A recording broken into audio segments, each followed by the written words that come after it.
कहते हैं पुराना 100 दिन और नया 4 दिन। कुछ ऐसा ही हाल लगता है जैसे अमेरिका और भारत के संबंधों का हो सकता है। आपको बता दें, पन्नू ने एक बड़ी धमकी दी है 13 दिसंबर को क्या करने वाला है भारत की संसद के साथ। और एक तरफ जहां भारत आए हुए हैं अमेरिका के डिप्टी एनएसए और दूसरी तरफ पन्नू की तरफ से इस तरीके का बयान आ रहा है। जहां एक तरफ भारत से पंगा लेकर कनाडा पछता रहा है तो वहीं दूसरी तरफ अमेरिका इस मामले में जरूरत से ज्यादा प्रेशर भारत के ऊपर बना रहा है। जानेंगे जियोपॉलिटिक्स में क्या कुछ चल रहा है, आइए जानते हैं इन खबरों को विस्तार से। जैसा कि हमने आपको कल ही अपनी खबर में बताया था कि अमेरिकी खालिस्तानी आतंकवादी गुरपतवंत सिंह पन्नू, ये कथित तौर पर इसको मारने के लिए कोई एजेंट हायर हुआ था और लंबी चौड़ी उस पर कहानी बन गई। उसके बाद अमेरिका ने भारत से इस मामले को भी उठा लिया। निखिल गुप्ता नाम के एक शख्स को अरेस्ट भी कर लिया और इतना पर भी नहीं बात बनी।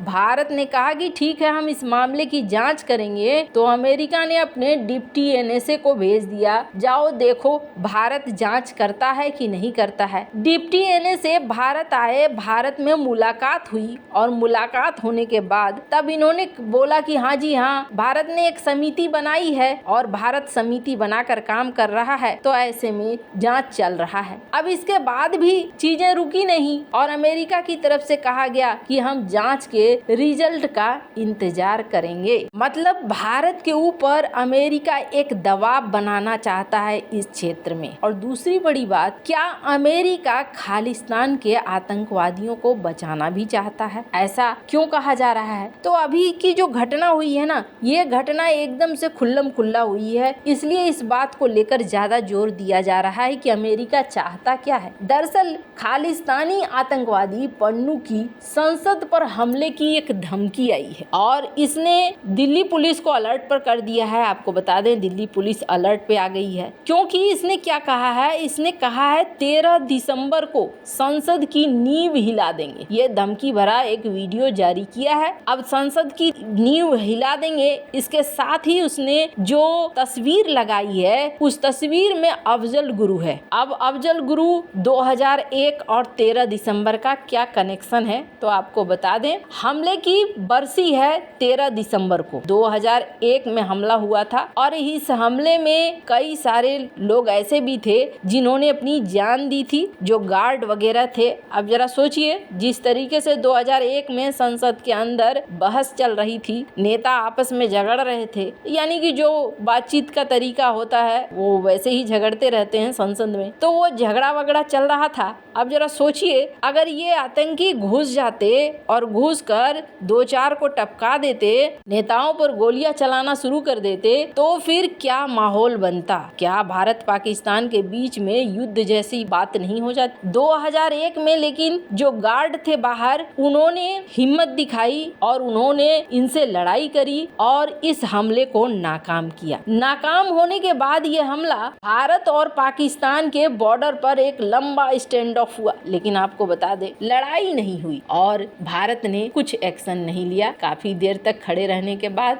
भारत चुपचाप हो गया। अब जिस अफजल गुरु के साथ इसने अपनी तस्वीर शेयर की है, आपको बता दें, उस अफजल गुरु के कारण जो भारत के गार्ड वगैरह मारे गए थे, उनको जब सम्मान दिया गया तो उन्होंने अपना सम्मान लौटा दिया था। क्यों लौटा दिया था? इसलिए लौटा दिया था क्योंकि अफजल गुरु को फांसी होने में देर हो रही, और जब अफजल गुरु की फांसी हुई तब फिर उन्होंने उन सारे मेडल्स को लिया। अब जरा सोचिए कि ये इतना बड़ा मामला रहा है और कुछ इस तरीके की जो तस्वीर देख रहे हैं आप सामने में, इस तरीके से अफजल गुरु की तस्वीर के साथ इसने ये वीडियो रिलीज किया है। अब जरा इसकी तरीके से आपको क्या लगता है, अगर ऐसा कोई अमेरिका के संसद के बारे में कहता तो क्या वो जिंदा बच पाता? फर्स्ट पोस्ट की इस रिपोर्ट को देखिए, खालिस्तानी टेररिस्ट गुरपतवंत पन्नू ने ये किया और इसके वेलबींग के लिए, इसको बचाने के लिए अमेरिका कनाडा लगे हुए हैं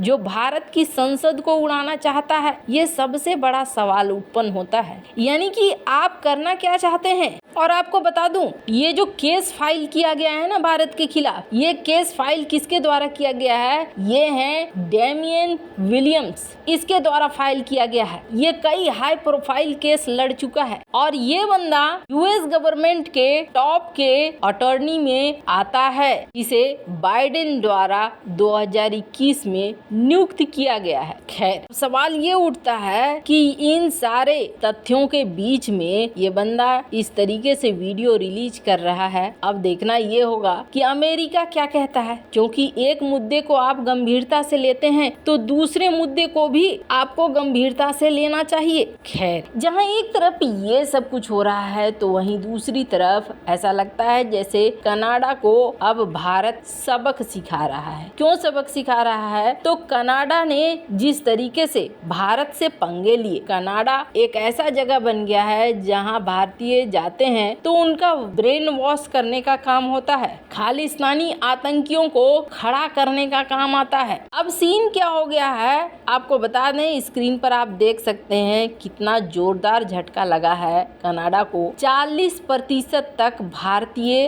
अब पढ़ने नहीं जाना चाहते हैं कनाडा में। ये रिपोर्ट आई है। कनाडा में पढ़ने के लिए जो अप्लाई करने वाले बच्चों की संख्या है, वो संख्या पिछले के तुलना में 40% तक घट गई है। अब कनाडा की अर्थव्यवस्था की बात करें तो कनाडा की अर्थव्यवस्था एक बड़े तौर पर निर्भर करती थी भारतीय स्टूडेंट पर। इनसे इनको अच्छा खासा मुनाफा भी होता था। भारतीय छात्रों की संख्या का घटना मतलब कि कनाडा की अर्थव्यवस्था को एक सबसे बड़ा झटका लगना है। अब जरा इससे अंदाजा लगाइए, 2022 की एक रिपोर्ट है फोर्ब्स की और इस रिपोर्ट के अनुसार कनाडा की इकोनॉमी में 22.3 बिलियन डॉलर इंटरनेशनल स्टूडेंट्स ने डाले, यानी कि भारत के हो और भी देश के हो, जर्मनी के हो, अलग अलग जगहों के हो। और आपको बता दें इसमें से 10.2 बिलियन डॉलर अकेले भारतीय छात्रों से आए। तो इससे आप अंदाजा लगा सकते हैं कि भारतीय छात्र कनाडा की इकोनॉमी में कितना